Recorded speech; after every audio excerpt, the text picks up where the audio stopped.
how a Black Swan handles the nuances from divorce to dating.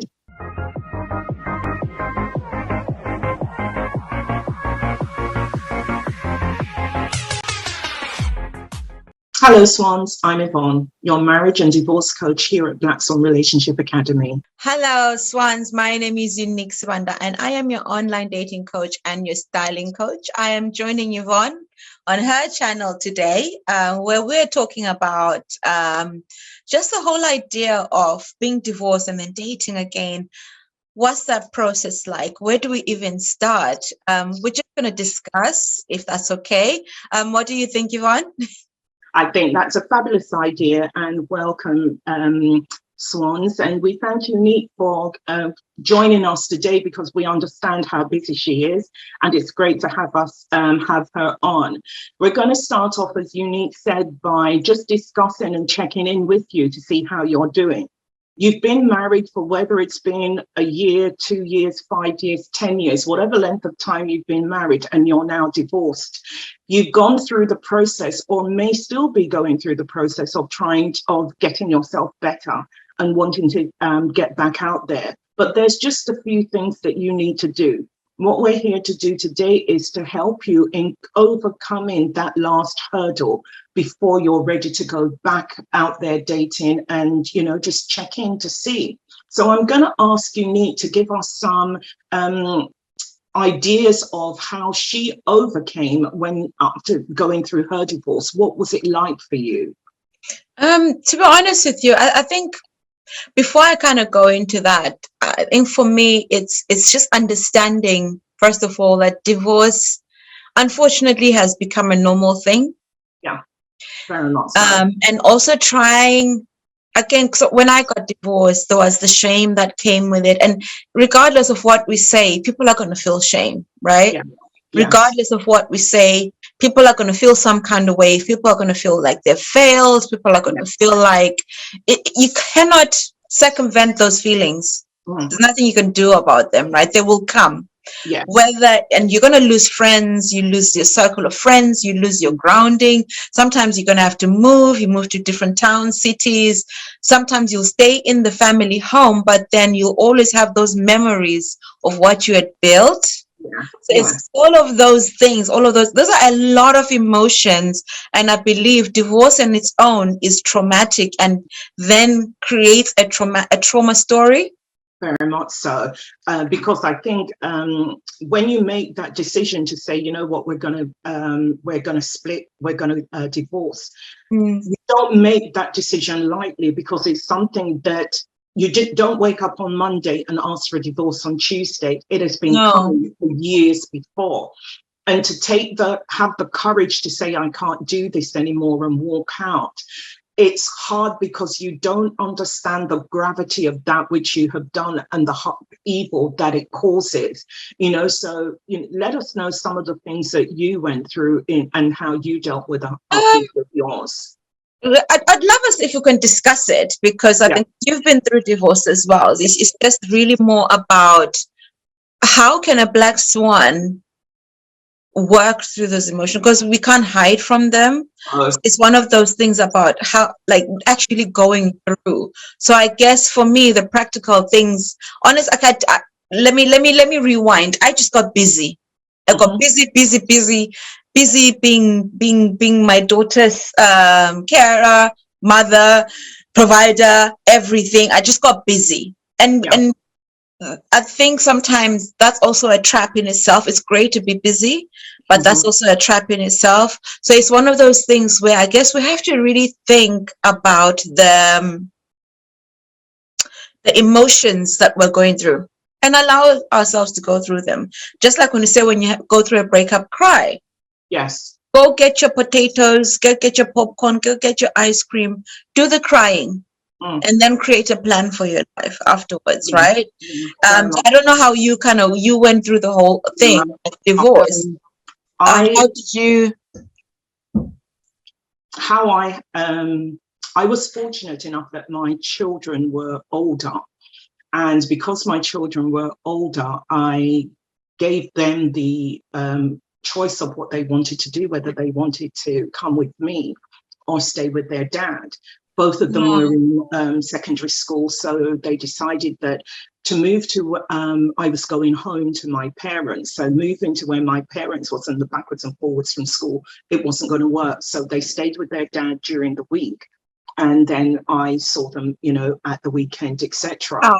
And in going home to my mum, because when I left, everything I left behind, in my job, everything. So I went home, and my mother, bless her heart, was one of those women who, she was a mother, and all she did was just enveloped me, and she treated me with kindness, and I didn't feel that I deserved it, because I felt I'd let the family down. I was the first one of my sisters to get married, and here I am divorced, and you know, so there's so much stigma attached to it at the time.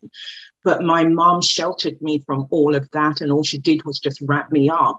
And what that did for me was give me a full sense of security, because I thought, you know what, I'm here, I'm away from it, everything is all right. Wow. And it's not until a year later, when I went out on my own, that I realized it's not all right. I wasn't all right.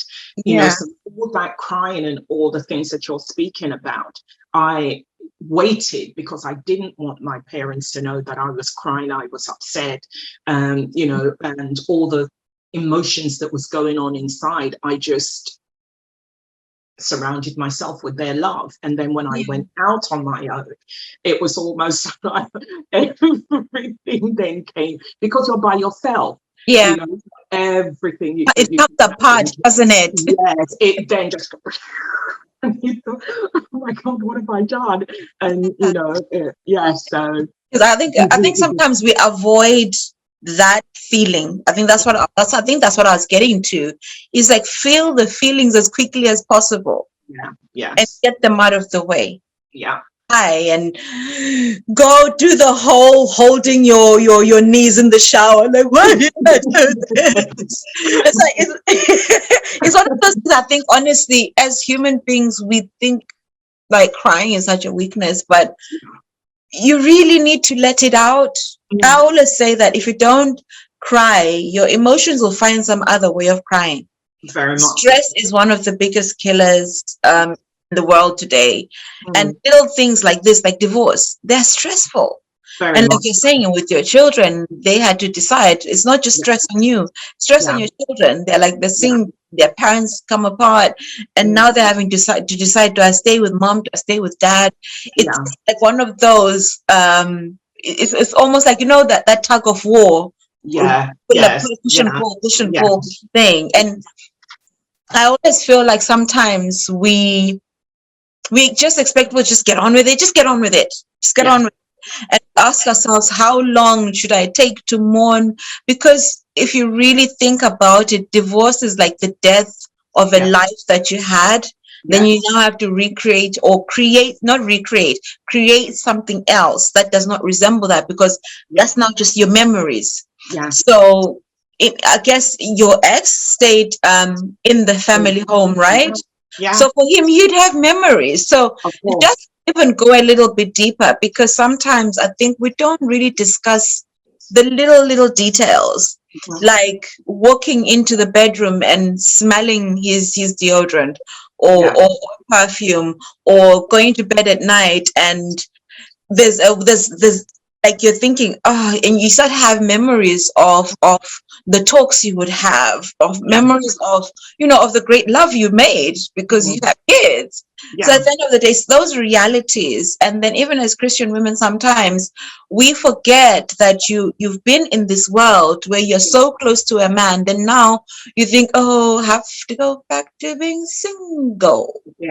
And go back to being single in my parents' home, which is so different from when we, you know, all myself and my sisters, when we were at home growing up, and you know, your life was carefree and you didn't have a care in the world, because whilst I was there with them, and my children weren't, I'm still concerned about them. I can't see them every day to find out how they were. And remember, I'm talking about, it makes it sound like I'm a dinosaur, but we didn't have mobile phones around at the time where you can call, you can FaceTime, and you can do all the things that you can do now. It was, you know, you just had a landline to call and see how, you know, how are they doing? And when, if he answered the phone, then what are you doing? You know, how do it, it was just awful. I think sometimes when my listeners hear me talk about self-care, etc., they think, oh, she's always talking about self-care and take care of yourself and love yourself and what have you. But I think it's, you know, when you've gone through that kind of trauma and you just go through it and you think you're handling it really well. And then one day you, for no reason at all, as you said, you just break down and start crying.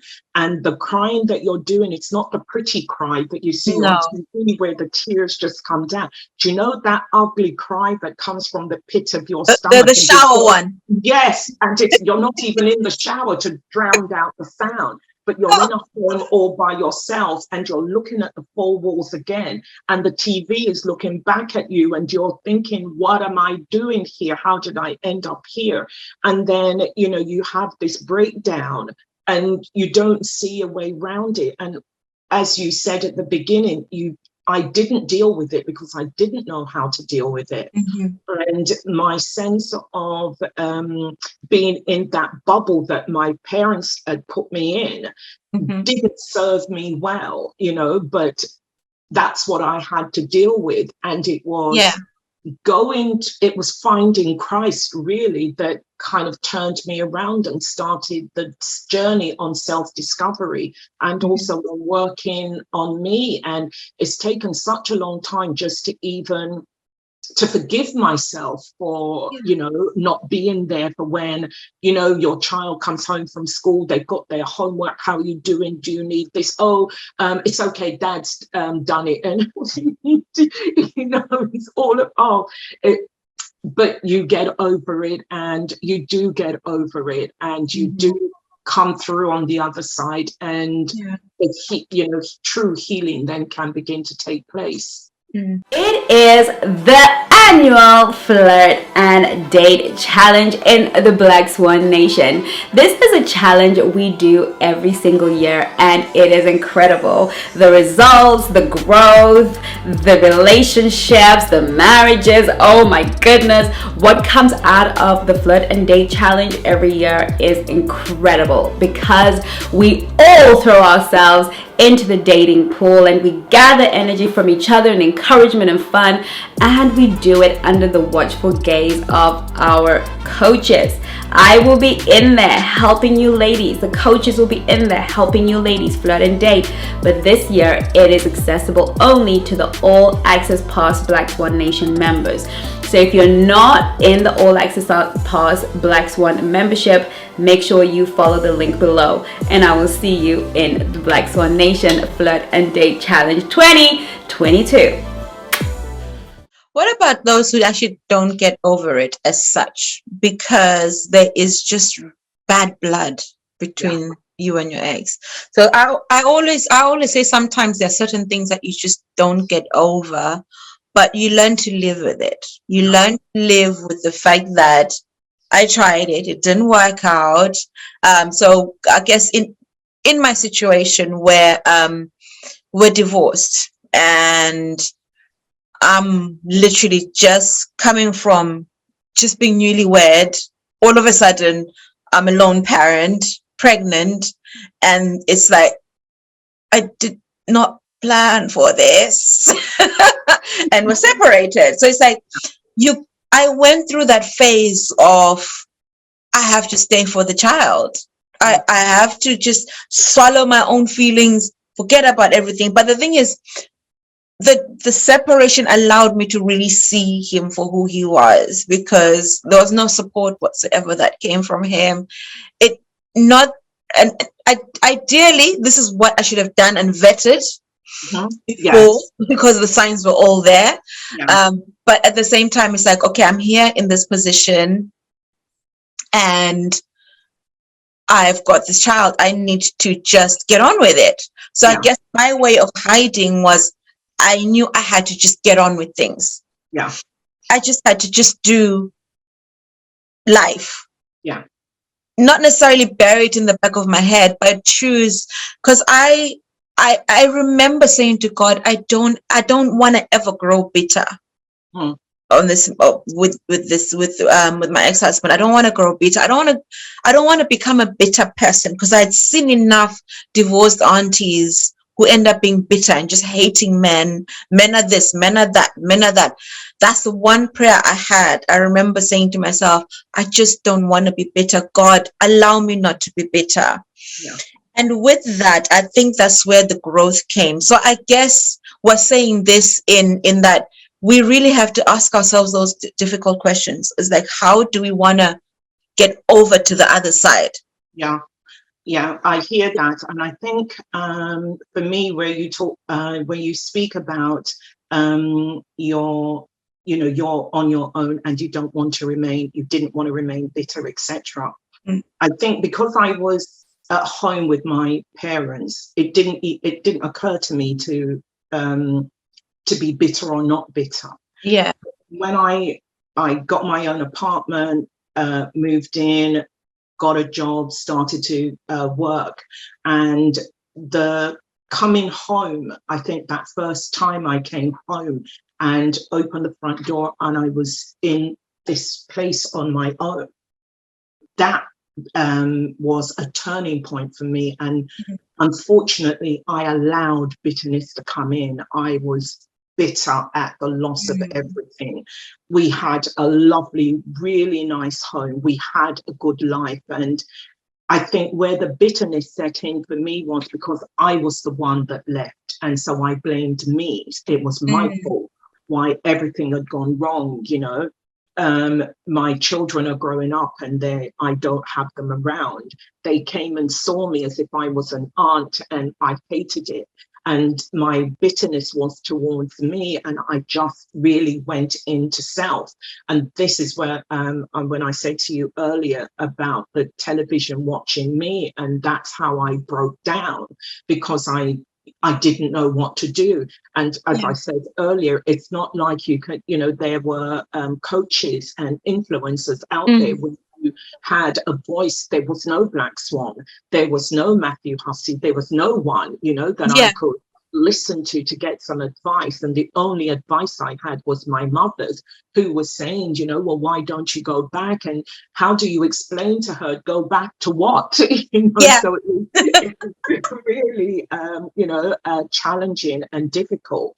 And this is why I always say, check yourself first, because being on my own, and after I got saved, and when I got saved and started to segment things and put things in order, not just in my mind, but put my life in order, it was because everything around me was sterile. I was sterile. My home was sterile. Everywhere I went had to be clean.